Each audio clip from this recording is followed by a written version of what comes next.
Well, it's my pleasure to introduce Karen Livescu, who is an associate professor at Toyota Technological Institute in Chicago.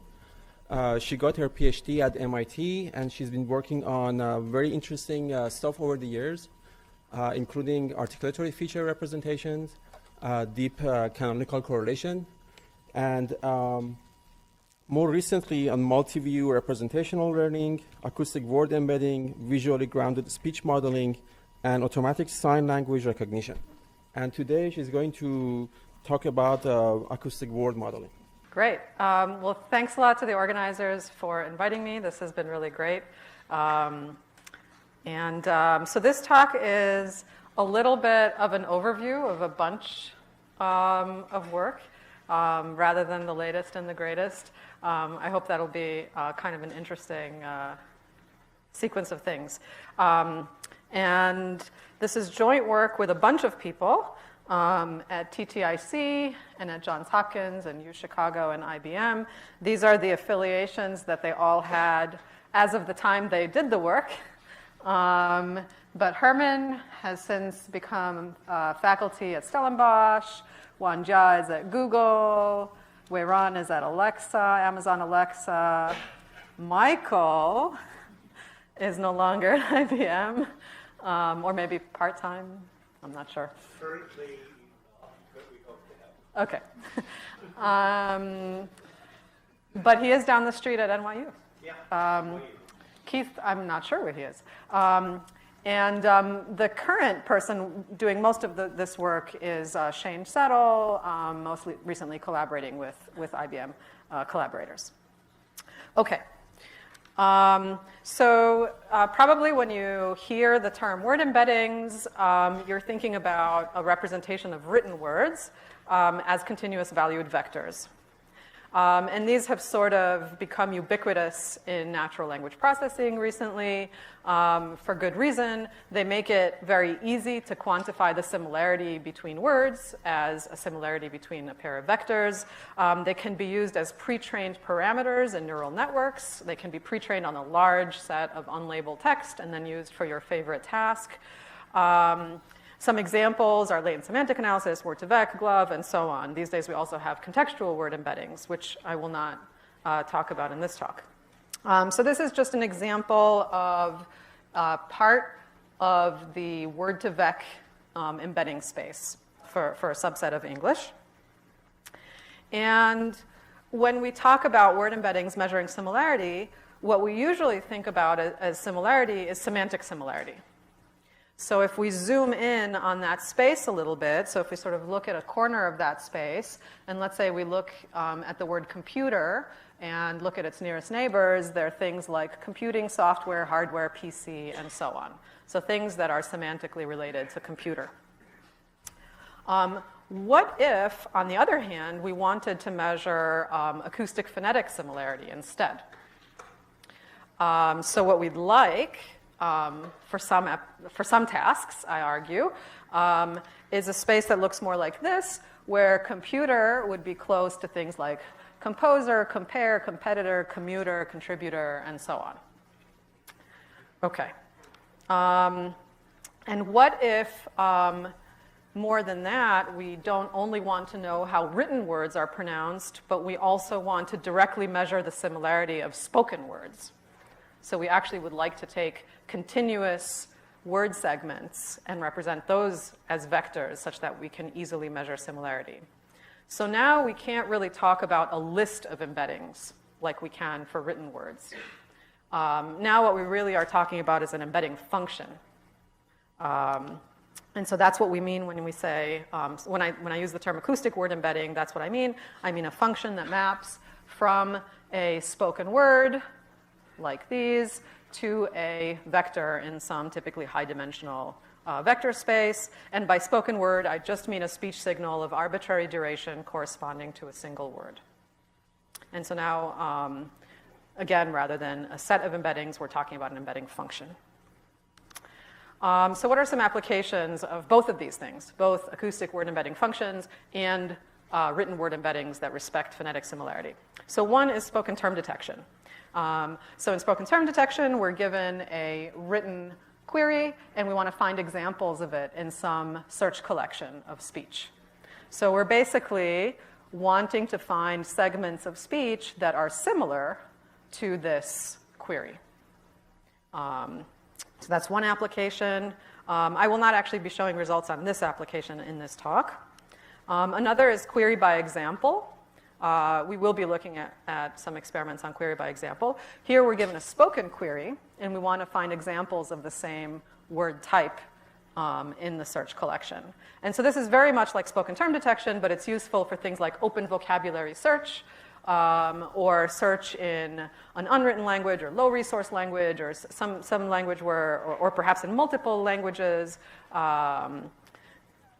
where we might not have enough training data for a set of written words in a vocabulary. Okay, a final application that we'll be talking about later is for whole word speech recognition, which you can think about, and we'll make that more precise later on, you can think about as minimizing the distance between an acoustic representation and word embeddings. So we'll come back to that at the end.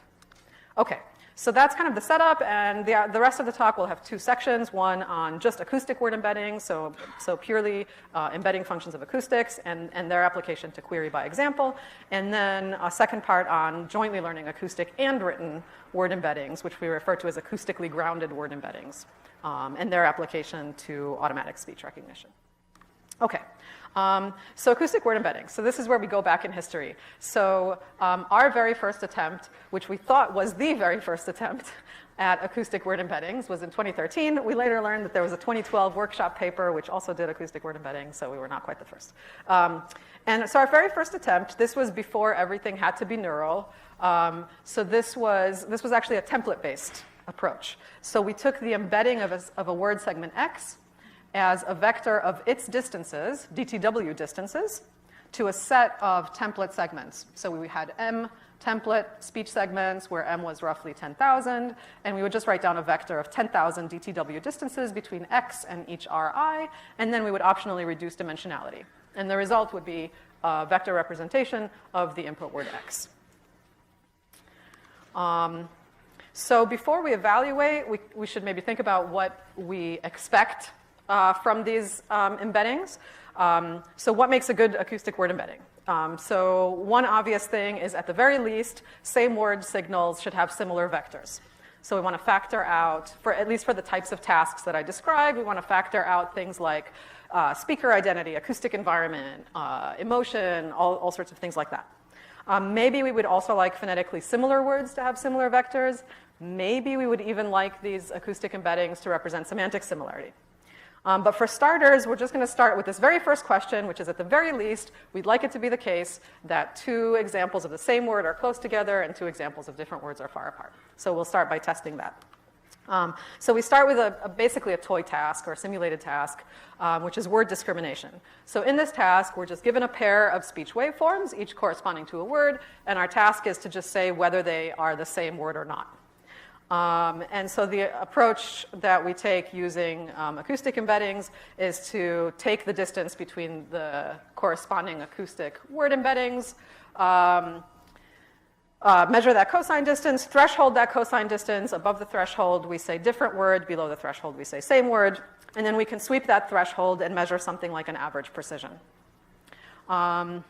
So this is how we do with these template-based acoustic word embeddings on this task. And we can compare this to DTW baselines, which is kind of the standard way, the vanilla way to compare speech segments. So basic DTW does a lot worse. We can learn better frame features to use in DTW. And if we do that, if we learn, in this case, on 200 hours of speech, we do better than the embeddings. But our embeddings were actually only learned on about an hour and a half of speech. Actually, they're barely learned, really. They're just distances to a bunch of templates. Okay, so that was the very first attempt. And then fast forward to a few years later, everything is neural, and of course we can represent acoustic word embedding functions as neural networks.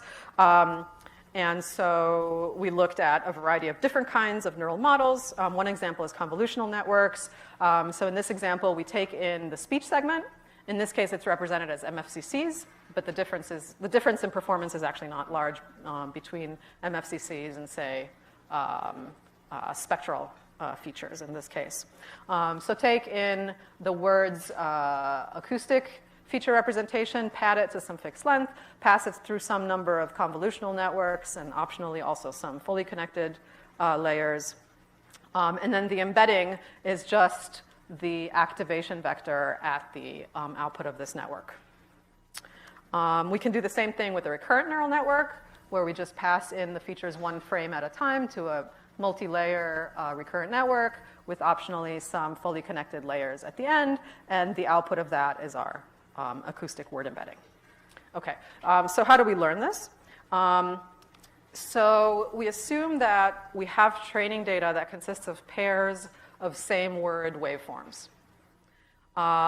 So we may or may not have the actual word labels, but at the very least, we have pairs that we know are the same word. So it's a somewhat weaker form of supervision than having actual word labels. And we use a contrastive loss or a triplet loss, which has been used in a variety of work that's aimed at learning discriminative representations. And so this is a large margin type of loss where the goal is to bring together same word pairs while keeping different word pairs far apart by at least some margin m. So this is the margin m, and we'd like to make it so that a matched pair in our training set, x1, x2, is closer than a mismatched pair, x1 and some random distractor, x minus, by at least a margin of m. So x minus might be uniformly chosen, or it might be a hard negative. That's kind of a design choice. Okay. And so let's look at what some of these embeddings look like. So this is a t-SNE visualization in 2 dimensions of a bunch of words in our development set. Not sure if you can see that some of these are triangles and some of them are circles. The triangles are word types that we've seen at training time, and the circles are ones that we haven't seen at training time. So one of the key things that we want from an embedding function is that it should be able to generalize beyond words that it's seen at training time. And these embeddings do look reasonable. So each dot or triangle here corresponds to one acoustic segment, and the colors correspond to word identities. So these embeddings look reasonable in the sense that the same color markers are clustered close together, and there's not much difference between the circles and the triangles. So we're generalizing, at least in this totally not cherry-picked qualitative set of examples, we're generalizing to unseen words. We also did measure that in the paper. Okay, so going back to our word discrimination results, do these neural models actually do better? So these were our DTW baselines, these were our template embeddings, and then these are the convolutional network-based embedding functions, and these are recurrent neural network ones. We also compared our contrastive loss that I showed to using just cross entropy, using the actual label of the word. And it turns out that the contrastive loss does better for both types of embedding functions. So we've pretty much been sticking to recurrent embedding functions trained with contrastive losses. Yes? Did you ever compare doing hard negative mining with just random sampling? Yes. We did a bunch of comparisons, both hard negatives versus uniformly sampled, as well as changing the hardness as we go along in training. And it's sort of we've changed enough things about our training setup that it escapes me right now how important each factor was. But at least at some point, it was actually quite important to actually tune the hardness of the negative examples as we go along. So start with uniformly sampled, and then get increasingly hard as we go along. Okay. All right, so here's a more realistic application. This is query by example search. So the way that we're going to do this with acoustic word embeddings is, as you kind of might imagine, we'll take the query, we'll embed that using our embedding function. Now we've got a vector, and then we'll take our search collection, and we'll embed all reasonable segments. So we'll get a really large set of segments and their embeddings, and then we'll just do an approximate nearest neighbor search to get hypothesized hits in the search collection. Okay. And we'll compare this to the more or less classic approach for query by example search, which is just DTW, which is we take the query word, we take the search collection, we measure the similarity for every pair of frames in the query and the search collection, and then we look for approximately diagonal lines, and we call those hits. And some of the problems with dynamic time warping, of course, are that it's slow, it scales in the square of the length of the signals, it's sensitive to all sorts of nuisance variations like noise and speaker variation and things like that, and it's sort of hard to learn how to do DTW. It's not something that, that standard machine learning algorithms do well. It's hard to learn, it's hard to tune. So that's at least a priori why we thought our approach might work better. And here are some results. So the task here is we're going to search for matches to a spoken query in a 433-hour corpus. This is a subset of the Fisher conversational telephone speech corpus. We chose this because it had previously been used for a large-scale DTW-based query by example approach. So the DTW baseline is optimized for speed, so it uses locality-sensitive hashing to pre-select some likely frame matches and then look for those diagonal lines. And our approach, the acoustic word embedding-based approach, also uses locality-sensitive hashing, but now it's doing it on the vectors themselves, on the embedding vectors themselves. And we compare performance in terms of both precision at 10, so we'll retrieve 10 hits, and we'll measure the precision of that top 10 list, as well as the average time to search for a single query in this 433-hour data set. So the DTW baseline has a precision of 10 to 44 and almost 25 seconds per query.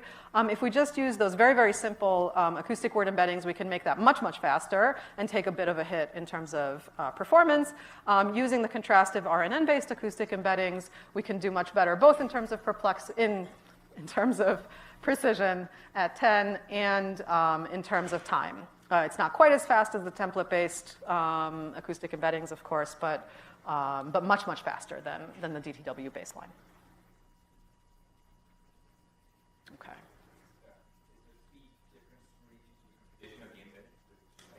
I would have expected that the search would be longer. So the search is pretty much the same for template-based and contrastive. Well, this would have been most of the time that it's been the search. Most of the time, so, I'm sorry?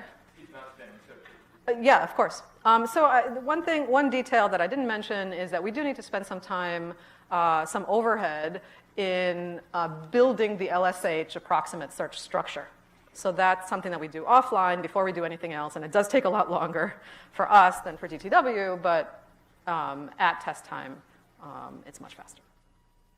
Yes? Did you try some of the subspace factor analysis methods like speech recognition uses, like stuff like that? Because in the end, this is sort of the complementary you want to factor out the speaker instead of the content. Right, so I-vectors are embeddings of speakers. You're asking whether we try to kind of factor explicitly into speaker information. No, we didn't, and I think that would be very interesting. So kind of a generic embedding that knows which part of it is the speaker information and which part of it is the linguistic information. Okay. There's been a little bit of related work on acoustic embeddings. Unfortunately, nobody's really compared against each other. We've all just been looking at very different tasks. This is the work that I mentioned that predated us. This was an ICML workshop that was using acoustic word embeddings to do segmental speech recognition, so like template-based speech recognition. It was very cool, but it really wasn't followed up on. Okay.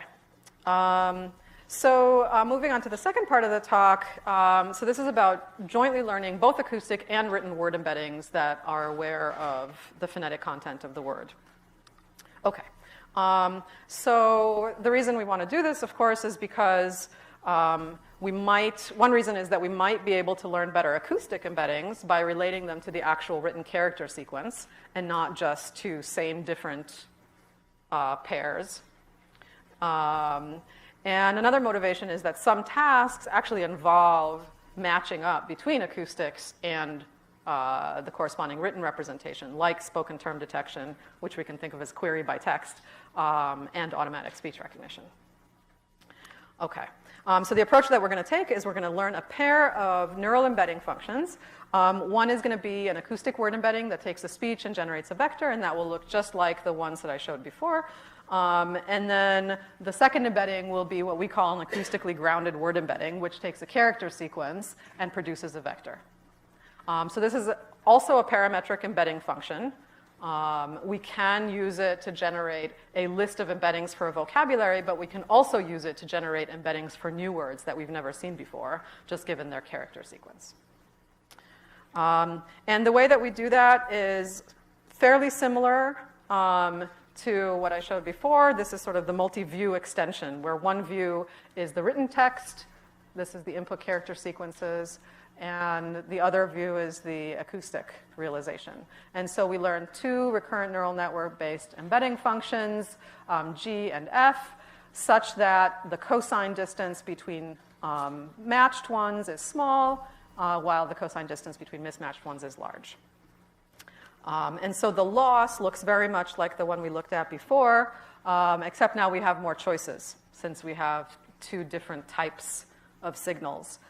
So one version is where we take our matched pair of acoustic input X and written representation C, the character sequence C, and we want to bring those close together while keeping far apart the same acoustic signal with a distractor character sequence. We can also imagine instead having comparing the input character sequence to a distractor character sequence, or the same character sequence to a distractor acoustic signal, or the acoustic signal to a distractor acoustic signal. We can also take weighted combinations of these losses. And in practice, we find that they're mostly similar in performance, but we tend to get the best mileage out of combining L0 and L2, so we do that most of the time. Another fun thing that you can do once you have the character sequence is you can make this margin cost sensitive. So you can have it represent how different you think the mismatched pair is. For example, using the like Levenstein orthographic distance or something like that. I won't show results using that, but the original paper in iClear shows those experiments. Okay, so let's visualize what these look like. So now we're looking at, again, acoustic embeddings in the colored markers, and then now we actually have written embeddings, so each word, the beginning of that word is located on the embedding of that character sequence. So we can see that the acoustic embeddings are fairly tightly clustered around the character sequence embeddings. Now the previously unseen words are in capital letters, whereas the previously seen words are in lowercase. And again, things look kind of reasonable in that previously unseen words seem to be embedded just as well as previously seen words. This word something is a little bit of an outlier in this plot. We've actually seen plenty of examples of something in the training set, but this is a word that tends to have a lot of pronunciation variability. And so it tends to have this much more diffuse cluster of acoustic embeddings. Okay. And so our killer app for these embeddings is whole word speech recognition. So whole word neural ASR is exactly what it sounds like. We take in speech and we produce whole words at the output without going through intermediate labels like phones or word pieces. We don't need a lexicon. We don't have typos like we might if we're using a character-based model. So in a sense, this is a very nice, simple model. And we're using a CTC-based model, connectionist temporal classification, though the same idea applies to really any model that outputs, that has a softmax over whole words at the end. So in CTC, we have a recurrent neural network that encodes the speech, and then for every frame, we output, we have a softmax over all possible words, plus the blank symbol, the not a word, roughly speaking, symbol. And so in this final layer, we have a set of weights. We have a weight matrix where each word in the vocabulary gets a row. And so we can think about that final weight matrix as a word embedding matrix for the vocabulary. Okay, so now what we're doing at that final layer is we're taking a dot product between written word embedding vectors and an acoustic vector.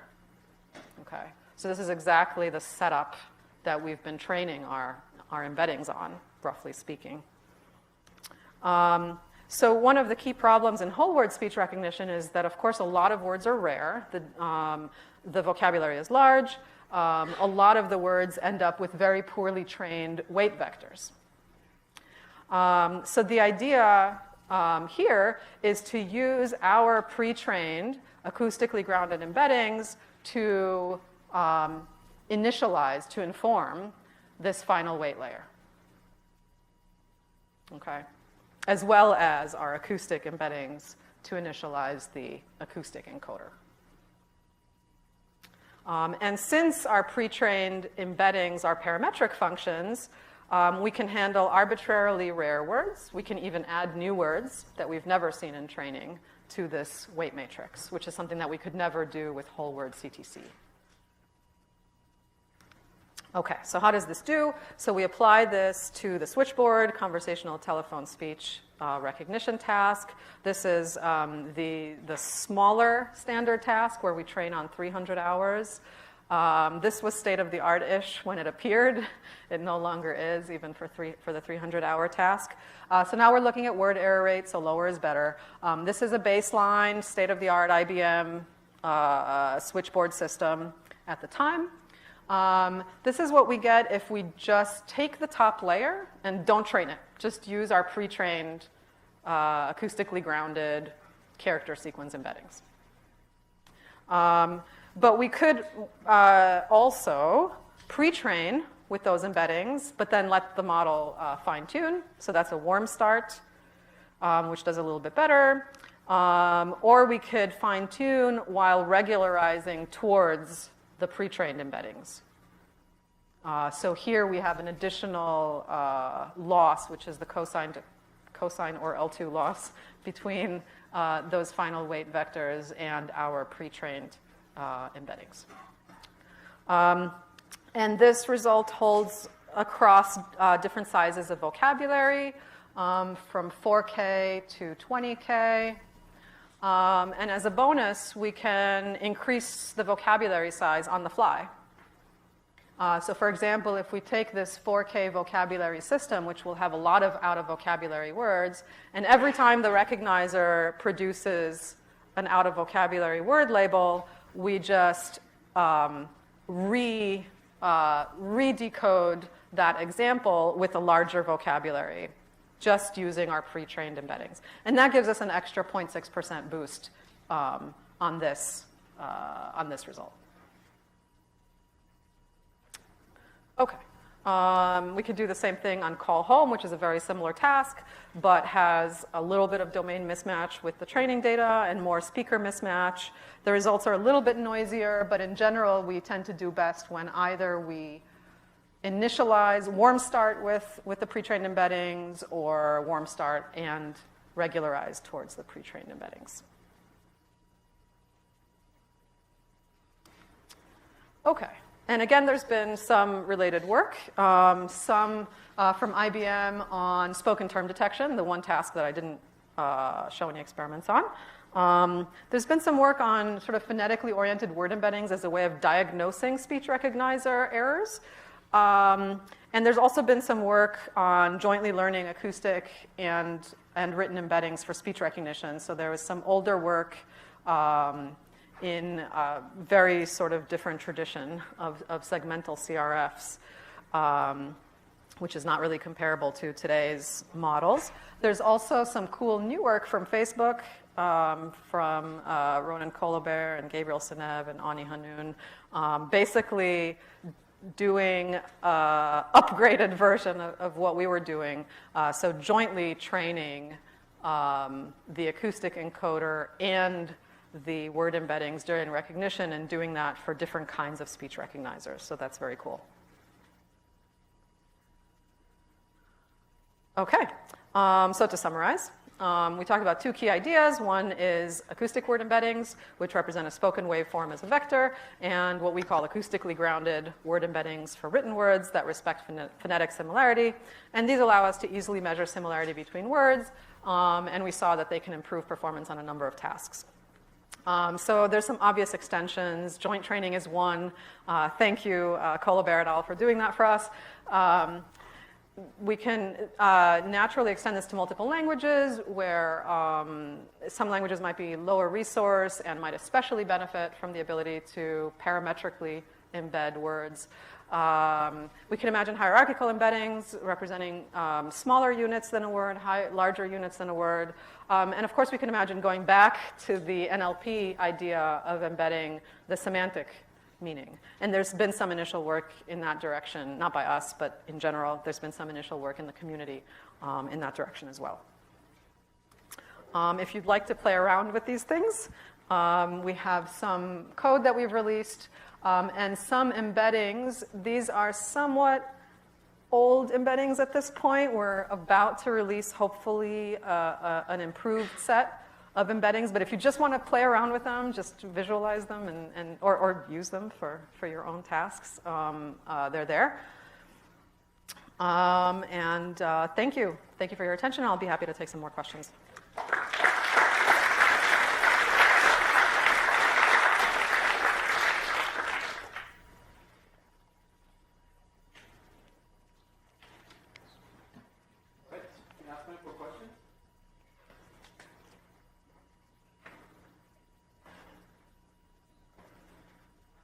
Yes. In this case, usually 1024. In the speech recognition experiments, we project them down to 256 dimensions to match the recognizer, the baseline recognizer setup. Yeah.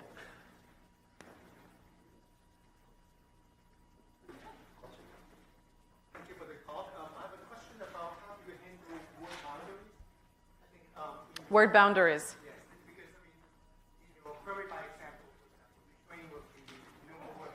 Yes. Since I may have missed it, but I don't know how you can not doing TPW and search through people. So you're asking about the query by example setting. Okay, just a moment. So here what we do is we over-generate segments. So the segments in the search collection will not in general be words.